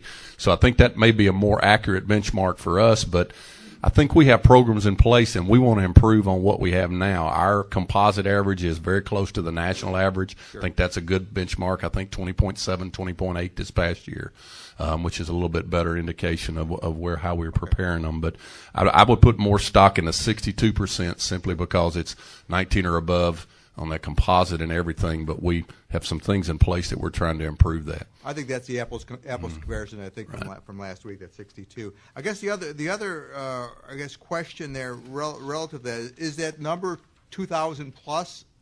I mean, given my calculation, is that the legitimate number? 2,000 plus would be a number. Okay, thank you very much. How many are we sending to you? Quite a few. Quite a few. Superintendent, yes, I ma'am. have a question about the slide around teacher effect levels. Right. Can you tell me how many teachers does that actually represent? You want it? Can you tell me the total teacher population that you have, and then also? I don't remember a specific slide. I don't have it in front of me. But although it's the 3 to 5 from at expectations to above is 95% of our teachers. So 95% of our total teacher workforce. 75. Yeah, I do. It's a total of 1,638 teachers. Now that can be the same teacher may be counted multiple times, because if they teach science and social studies, they will get 2 teacher effectiveness ratings. babies. Mhm. So the total number of that for grades 3 through 8 is 1,638. Because you have to understand, like, teachers that teach PE and art and music, they do not have. They don't have to. This would be your core subject area. So, how many teachers do you have employed in Shelby County Schools? What is Roughly 3,200 roughly. 3,200. And have you looked at the data and not doing multiples of your teacher effectiveness? Like, how many teachers would you actually have rated as 3, 4s, or 5s?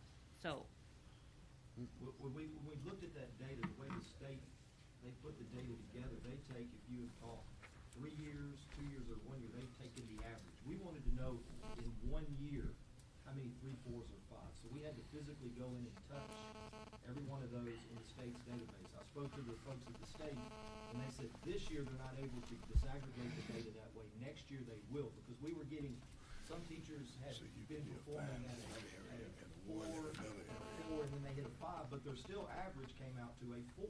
So we were trying to find that number. So when we went through and did this hand calculation to get this number, we included if they had effect data, because if, in elementary some teachers will teach more than one subject. But we could disaggregate that down further and find that number. because I just want to get clarity around if the 75% is if it's looking at the number of the 1,600 teachers compared to the total, it's multiple teachers, and so I'm just wanting to get some clarity about those percentage numbers. So overall, of the 1,600 teachers, are we saying 75%? 3, 4, 5? Mm-hmm. Right. And let me clarify that that's only teachers in grades 3 through 8 that are tested subjects that teach math, science, social studies, and language arts. Thank you. Yes, sir, Mr. Jeans. Mr. Superintendent, I was looking at your cost effectiveness, and you said 2.3 million. I hope I added it right. It seemed awful low, even when I looked at the $91.63 per square foot. Both of those seemed awful low figures, and I was just wondering if you double checked or triple checked that.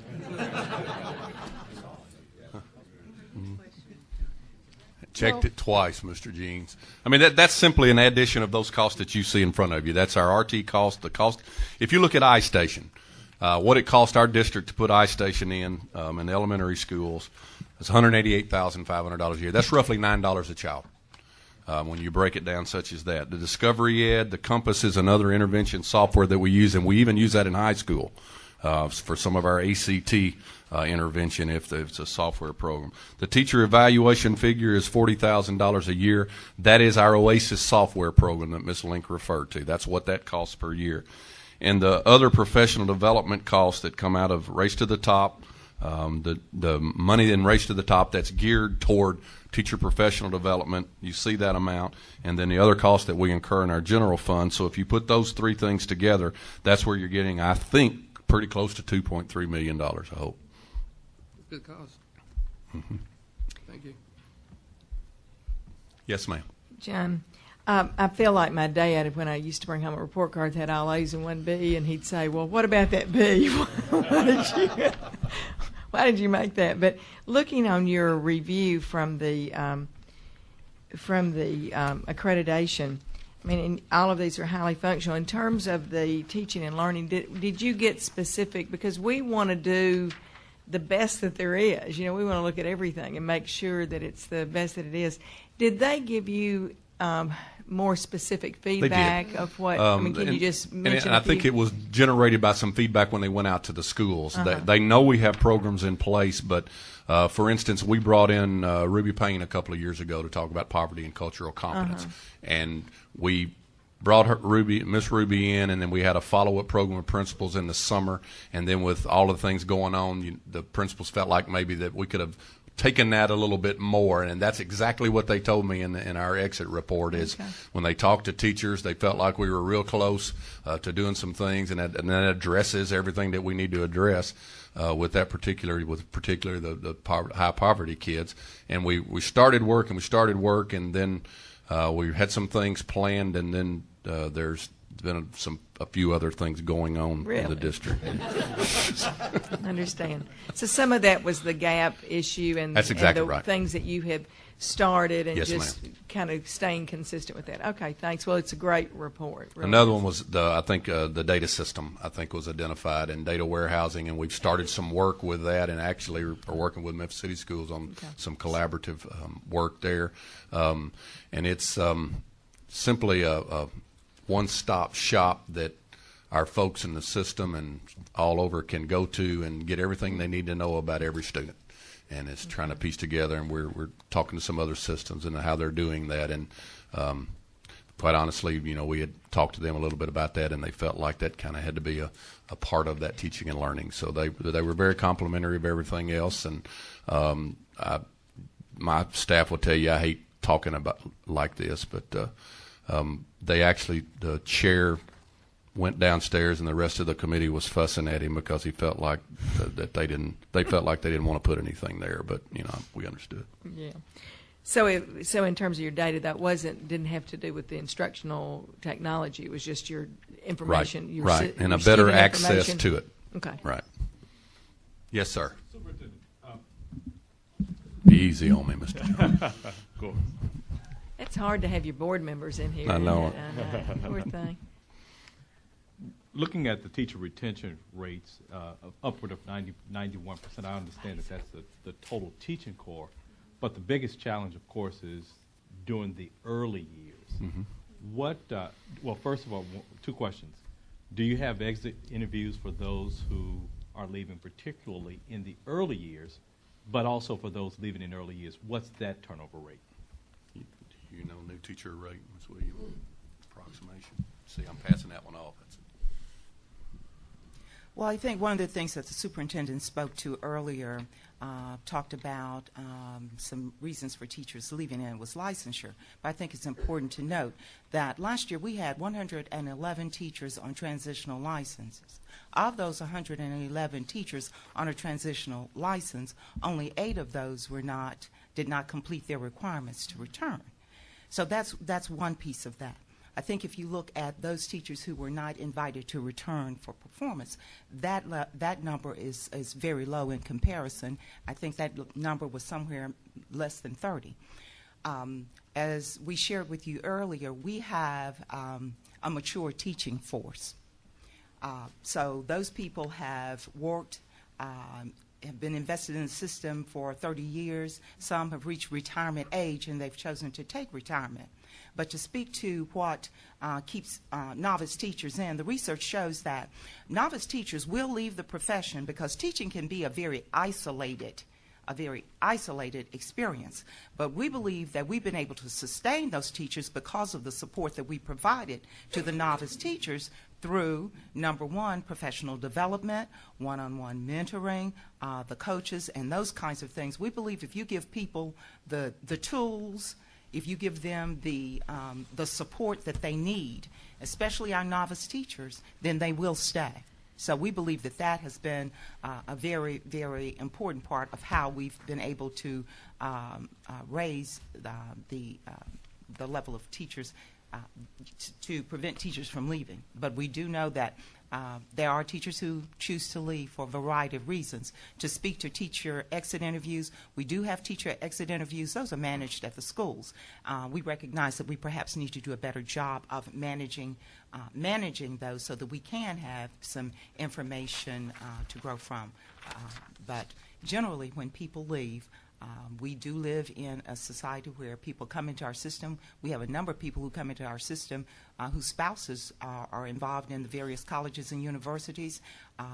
We know that they will be with us 2 or 3 years, but we're glad to have effective teachers for the time that they are with us.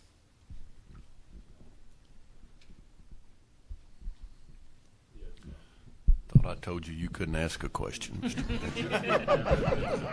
Who evaluates him? Last week we talked with Memphis City Schools, and they were talking about their teacher effect data and how they were measuring the effectiveness of their teachers. Mr. Stevens, tell us how we support our teachers, because last week I said you can't fatten a cow on a scale.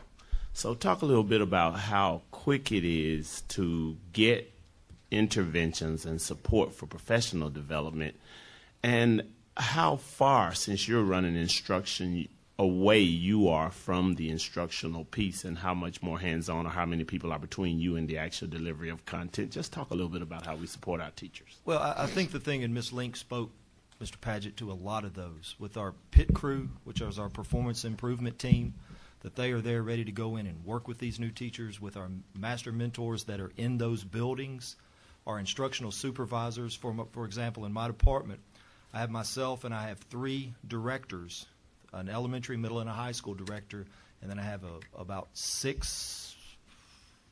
12 specialists. I have 12 specialists. Then those specialists, if a principal's having an issue with a content area, they will call Tim Jones, my math specialist. He will be in that building working with that teacher on content. For Ms. Link's PIT crew members, they're working on pedagogy, those processes that are going there. But we know that if we give those teachers the support they need, we need to keep them. I know when I was a high school principal, my number one job was to hire and retain effective teachers. That's the lifeblood of your school. As I said earlier, we can we can talk about school improvement all we want, but in my belief is we either have to hire better teachers or improve the ones we have. And I think what we have done is we've tried to take our investment, because we can't go out and just hire teachers. They're not walking down the street.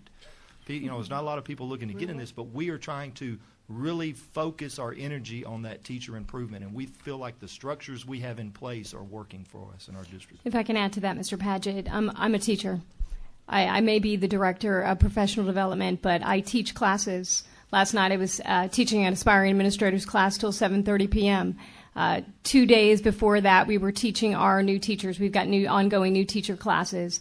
The very small staff of 3 that I have for professional development, we're teachers first. And not only are we part of the principal evaluation at the administrative level, we are part of the teacher evaluation. If we're going to lead that effort, we better be in the classrooms and being on the front lines of the work. And I don't need a microphone, y'all. You can hear me. I think what Mr. Padgett also and maybe could possibly be referring to, part of what we've discussed today is it also has to start at that building level. So any intervention has to be led by the principal in that building and his administrative staff. So part of our central office purpose is to effectively train those leaders, so the first level is at the building level, and then if other interventions are needed, we have those in place. And I have one more example. For example, we had gotten a call from a principal just last week, and she was in a bit of a panic, making sure that she had completed all of her teacher observations by the end of the semester as guided. And what we have in place is that PIT crew, that performance improvement team, and we disseminated onto the, we assisted the principal in dividing up those responsibilities, and we were able to respond readily. We were in the schools the next day assisting that teacher with that support. Mr. Hart. Mr. Hart.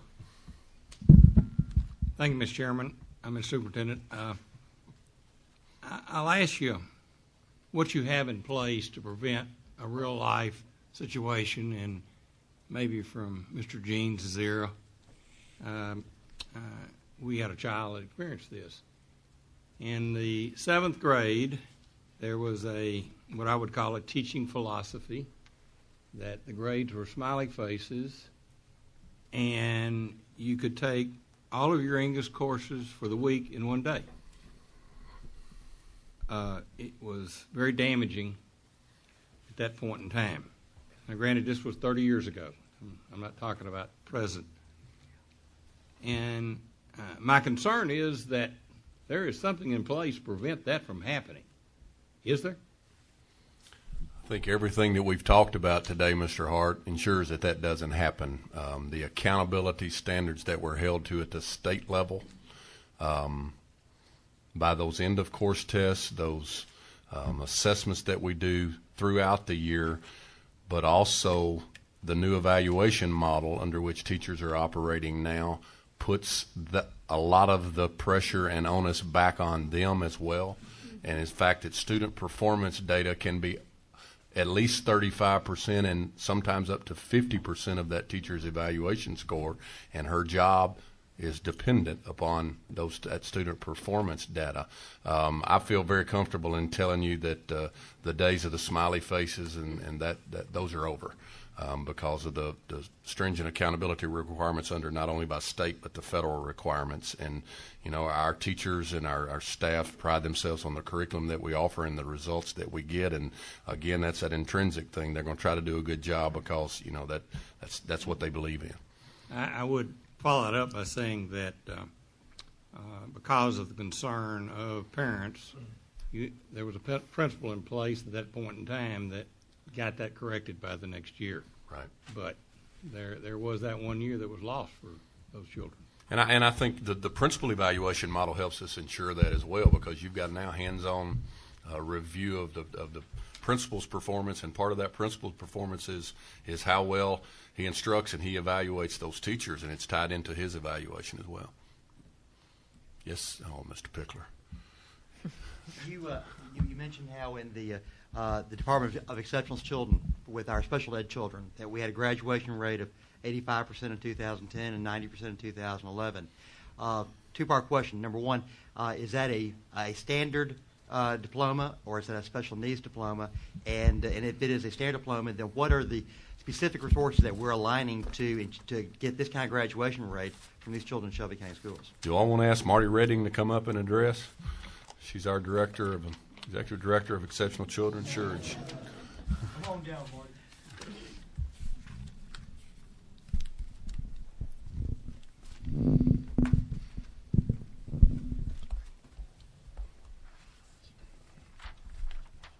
Marty says, "Thanks, boss." Yeah. I'm pulling your stuff for you. Thank you. Those were regular ed diplomas that those children received, because our feeling is that you really can't do much with a special education diploma.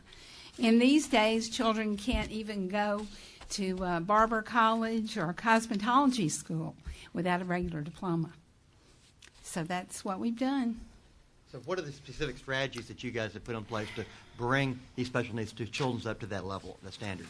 Well, let me speak to numbers again with our department. There's me, the executive director. I have 10 specialists and 6 consulting teachers. That's it. That's what we do. And we go out and we look at the data with that principal, and we try to determine what we need to do with that particular child and their situation. And I really think that's the key to working with the children in the Department of Exceptional Children. We have to look at everyone individually, and we have to have a plan for them. And the RTI project started in this department when we began it, because it was a flow through from Department of Exceptional Children through early intervening services. So that's where all those interventions started, and the co-teaching model, I think, has been a big part of that success rate, where you're pairing the regular and the special ed teacher. But all the interventions in place are really used with this particular population. Our philosophy really is to bring those children into the general ed setting, because they are never going to be able to pass those stringent college standards without getting a regular diploma, and they cannot do it sitting in a special ed classroom. They have to be in the regular classroom. And one thing that we have done, we had a collaborative effort with my friends back there in general ed, and we have worked very carefully to focus on that. Also, we had a group of leaders in our school system that were interested in getting their degree in leadership, and we formed a collaborative with CBU. And this group of special ed teachers actually wrote the undergraduate curriculum for the Christian Brothers University special ed program. So we have a very strong department, and we feel that our children are showing that. Mr. Jones. Thank you. Mr. Superintendent, going back to the RTI, response to intervention, I'm trying to get some perspective of the 2007 numbers, 329, were at the highest level of intervention, and then only 17 by grade 3. What's a typical entering class for kindergarten or first grade? Wow. District-wide, let's see.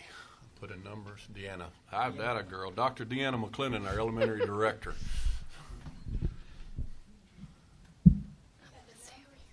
Yeah, you know, just any given year for kindergarten. So is that, you know, Typically, because of the way the BEP is funded, actually in Shelby County Schools, we're proud to say that we actually place less children than the BEP actually funds us for. So typically, we may have 16 or 17 children in a kindergarten classroom, typically. right? But what I'm saying is that I'm trying to get Total, Yeah. total enrollment. We have probably about 2,000 children in each grade level, K through 5. Thank you. Was there another RTI? No. Because I was just, you know, if that 329 was 329 of 5,000, it was a certain percentage versus 329 of 100. So I was Of just about trying to get 2,000. Yes, so I Yes. was trying to get that proper perspective of it. Yes, sir. Thank you. Mayor.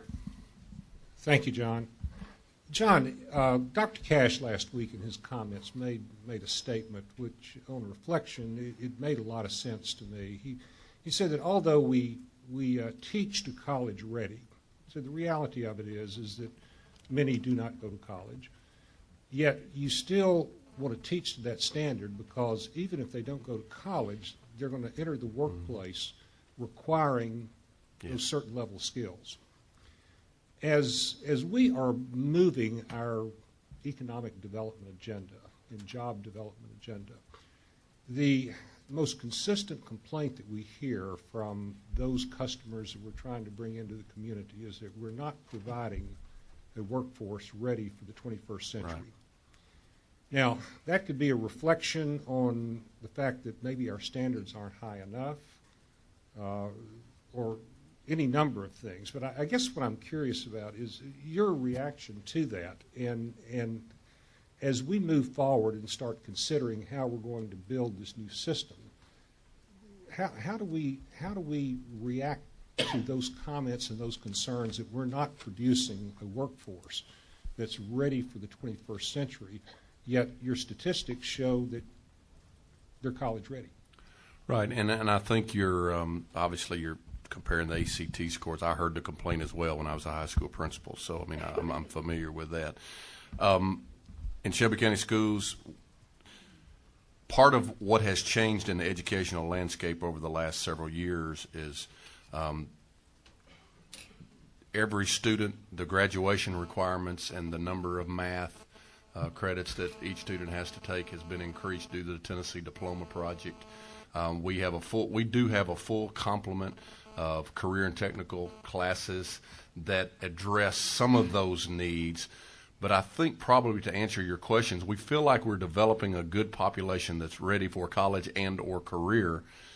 I don't know how we increase that collaboration between a company such as Electrolux where they can say, I need students with these particular skills, because I think once they come in, I think they're going to find, that there are some skills there in our student population, but the job-specific skills, I'm willing to sit down with those companies and say, what do we need to do to get folks ready for y'all, because we realize how important it is. Part of what we can't do is specialize in any school anymore in Tennessee due to Tennessee Diploma Project. There used to be a different diploma track.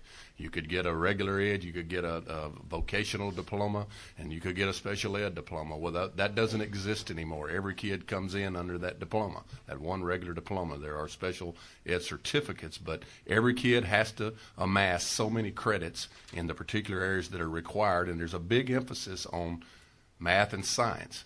And I really feel like some of the initiatives that the state has put in place with the STEM, the science, technology, engineering, and math, are going to better prepare a workforce. And we're doing some things in a couple of our high schools and starting some academies in 3 of our middle schools to address that particular skill set, where we can beef up the abilities of those kids in science. And I think that may help with the problem that you're facing here. Yes, sir. John, I think at one time the district was keeping up with the statistics of what percentage of our graduates were pursuing some form of postgraduate work. Would you share with us what that percentage is? Well, at one time we were roughly 85 to 87 going to secondary. I don't have the postgraduate. If you're talking about past, I'm sorry. Yeah, it's typically ranging somewhere between the 85 and 92% going on. Yes, sir, Mr. Boyd. I'm impressed by the presentation and by the great work that you all are doing. Thank you. And it really is good to learn about it in the detail that you presented tonight, and I'm grateful for that. We were given a copy of the article in the New York Times from this past Sunday, and there was a statement in one of the paragraphs that says compares Shelby County average income to Memphis City average income. And given the strategy and the approach that you all have in place, what impact would take place with what you're doing if those numbers or those were switched? How would that impact the work that you have to do? You know, we've kind of become accustomed as our economically disadvantaged population has risen and formulated some strategies. I know Mr. Padgett works in a high poverty school. Several of the ones that I identified have high poverty populations. So we've kind of started that work. But what I feel like probably is the most prevalent and successful thing that you heard us talk about is that no matter where or what level that child is on, we're going to assess that child.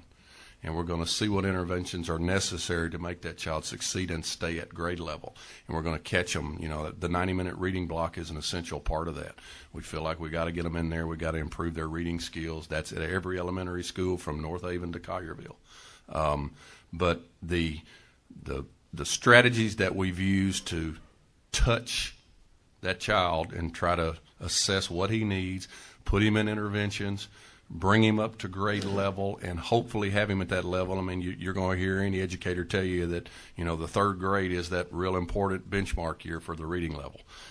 So we've got to get that first part done through some of our pre-K programs on up from K through 3, where we get that kid, we find out what they need, and we put them in some of these specialized intervention programs, whatever it may be, and our teachers have bought into that, and they're going to do whatever it takes. So I think that can be replicated at any school and no matter what size district. It's just a question of, you know, putting the programs in place and touching those kids.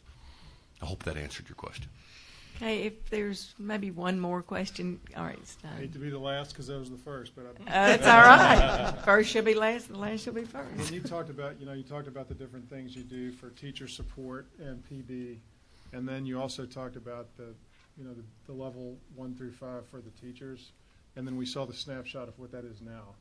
But if you're looking at that over time, is it easy to see the correlation between, you know, the improvements you'd expect from where you're doing the heaviest teacher support to moving them, you know, into bucket 3 or 4? Yeah, and Mr. Cates, that's a great question. I think that's why we pulled that stat and disaggregated it like we did, because we wanted to see last year's snapshot of that teacher effect data and those teacher effectiveness ratings, and that snapshot that you saw, where 75% of that population was 3 or above, reflected practices and the teaching that we had put into place over the last couple of years with some of those initiatives. So last year's testing, we really wanted to see, okay, formative assessment, our professional learning community is working, and we felt like that was a pretty good testament that it was.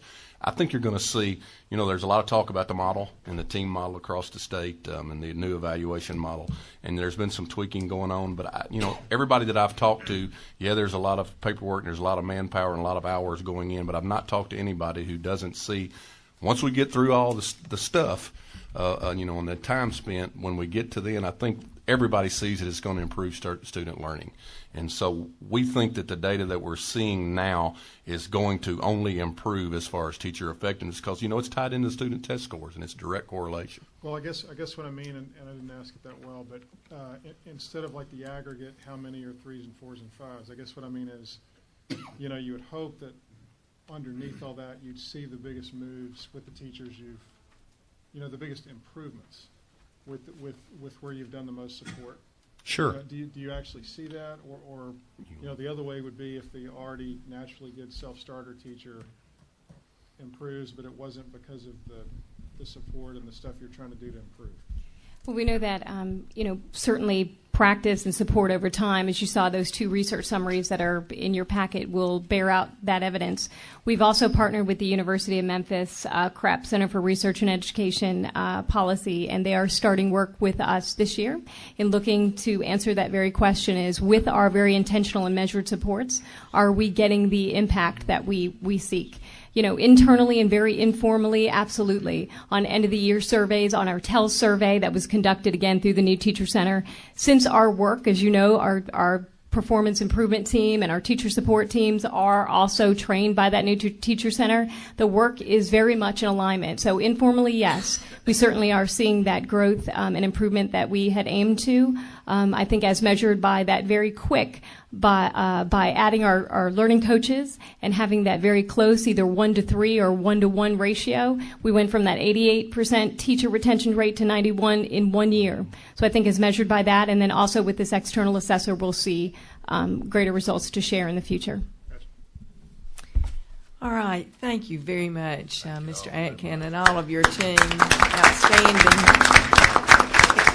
Outstanding, and so important for us to get such an in-depth look at both the Shelby County system and the Memphis City system, and tells us all the work we have to do of kind of assessing what's in each one and what's working well. Yeah, we're going to need your prayers, all right. And good luck with that. And I look forward to, and staff, as you know, y'all are going to start the transition, the committee work, and both staffs are ready to kind of take this a little step further and, kind of give you what you need. So I look forward to working with you in committees as well. Well, thank you. We're finding both superintendents to be very accommodating in that way. And Ms. Bradshaw, thank you, too, for having your staff members, and you had a good group of individuals over here who are stand members, and we'll look at that data. And interesting to me that their top priorities seem to be the things that our both superintendents know and are working towards, so that's very good. One last item on our agenda, we've been keeping you updated as we work toward consultant, and the more I hear of everything going on, the more it makes me realize that we do need some assistance in really looking at all that and evaluating. So Dr. Johnson, could you just give a quick update in the event that people did not read the paper, then we can have a quick update. Thank you, Dr. Prescott. If I may, I'd like to congratulate my colleague, Mr. Akins, for outstanding presentation, very scholarly this week, and the same occurred last week with Dr. Cash and his staff. So I'm proud to be a teacher. If I may give a brief update of the work of the ad hoc committee. I'd like to thank the committee personally for their diligence in completing the work. We sent out 10 RFPs to 10 different companies. We invited, we looked at 4, we got 4 proposals in, and we invited 2 of them for an interview. 1 came, and the committee has done its work. We met again yesterday. And we have identified a lead consultant to manage, coordinate, and assist the preparation of a comprehensive transitional plan. The ad hoc committee has designated Mrs. Chris Richards, who is an astute lawyer that works exclusively with contracts, to negotiate with us to negotiate a contract for us with the firm that we have chosen. And as you notice, it was listed in the paper this morning. It is the Boston Consulting Group. Our expectations is that the pricing, the key terms, and the details in a contract will be ready and presented to us by November 28th. We were hoping to have this done quicker, but that does not appear to be possible because we want to make sure that it is done exceedingly well. We're in the process of securing funding commitments from local businesses and the philanthropic community, those discussions are ongoing and going very well. That's kind of an overview of where we are. We hope to bring it back to the full commission on the 28th with specific recommendations for implementation. And for approval. Thank you so much, Dr. Johnson. Thank you for for giving leadership to that committee. It sounds like there may be a little bit more for the committee to do. Thank you to those who have served, Staley Cates, Chris Richards, Jim Boyd. It's been a bit of a process where we've really thought deeply about the needs of this committee and the way this transition has to go. And I just want to mention also that I do so appreciate Chris Richards. We're just we're fortunate to have everyone on this committee, but not many committees would have someone that could do that kind of negotiation. And she has spoken with your committee chairs at our executive meeting to try to ensure that she knows from the committee chairs the areas that need to be addressed so that we can get the proper expertise in, because any of these consultants bring in a team that's kind of the top level team and then your ground team, and then they bring in specific consultants. So they're aware of our committee structure, which we set up to address all of the issues that came with the Norris-Todd bill. And so Chris is going to be working as she negotiates this to ensure that we have the kind of expertise that we need to do the best job that we can. So I thank you for that, and we look forward to having a recommendation for this full commission to approve. We will meet next week. I'm not going to let you off. I'm going to figure out something to do, even though I believe we got plenty to do. Even though we're not going to have the Charlotte-Mecklenburg, we will put on your calendar December the 12th for that. And there are a number of other things that, so many things we need to look at. We've talked about core competencies. We've talked about the evaluation measure. We need to be aware of state regulations. We'll be thinking about the kinds of things that we'll bring back next week. We also can spend a little bit of time, which I thought was very useful after we did the Hamilton County session. We can spend some time next week really talking about some of the things that we've learned in the last 2 weeks, kind of going over and processing the information both from Dr. Cash and Mr. Atkin, and also look at that survey data. So if I can hear, Dr. Johnson. I forgot one item. The ad hoc committee would like to thank our esteemed chair because she was actively involved in the process as well. So we thank you too. You're welcome, Tommy. I know with our modern health care we have longer life, but I'm not too sure that December 1, 20,122. I think we're term limited before they. Oh my word! Is that a forward to the future or back to the future? Thank you, Mr. Hyde. I'm glad you're going to keep us honest on all of these things. Oh, thank you. Well, we're trying to reach that time we put that monument in front of this building that you're talking about. Okay. All right. Could I hear? Okay, Martavius and then Kenyon. I just wanted to request for presentation on this Saturday at 11 o'clock. There will be students at Bridges, and they're coming from all across the county to discuss how you can be engaged in this transition process, and they would like to ask if commissioners would be present for their discussion.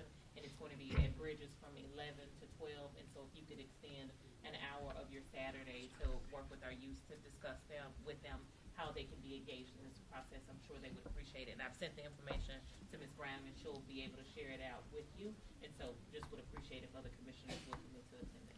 And Kenya, while you're mentioning that, those of us who were not able to get into the webinar or whatever we call that with the Commissioner of Education, is that available where we can go back in and look at that if we'd like to? Yes, ma'am. Just to give you all context for what our chairwoman is speaking about, yesterday we hosted a webinar and a telephone town hall with the state to talk about the No Child Left Behind waiver application that the state will be putting in, and so that waiver will actually be submitted on Monday. We have a copy of the PowerPoint presentation and also an audio of the call, and we'll be able to share that information with you all also. It's he speaks for about 30 minutes. I think it's really valuable for all the commissioners to get an understanding of what those changes are they're suggesting and the impact it can have on both of our school systems. Thank you. I know the school board members will certainly know that, but the rest of us, that would be very helpful. Martavius. Yeah, my question is involving the engagement of the consultant. I still would, although I don't fully know the scope of the work that the Council of the Great City Schools will do, and that will not be the recommendation. We, as a dues-paying member, we still are able to take advantage of some services on a complimentary basis.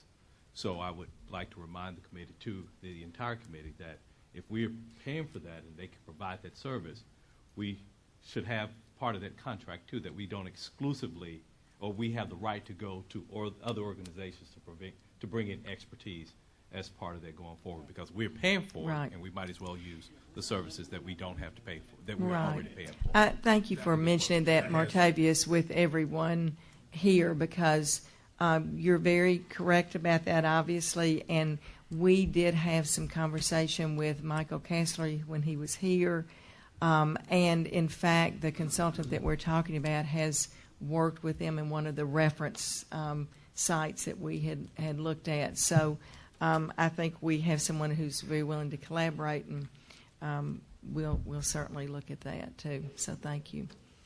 Is there a you weren't raising your hand to speak, were you? Okay.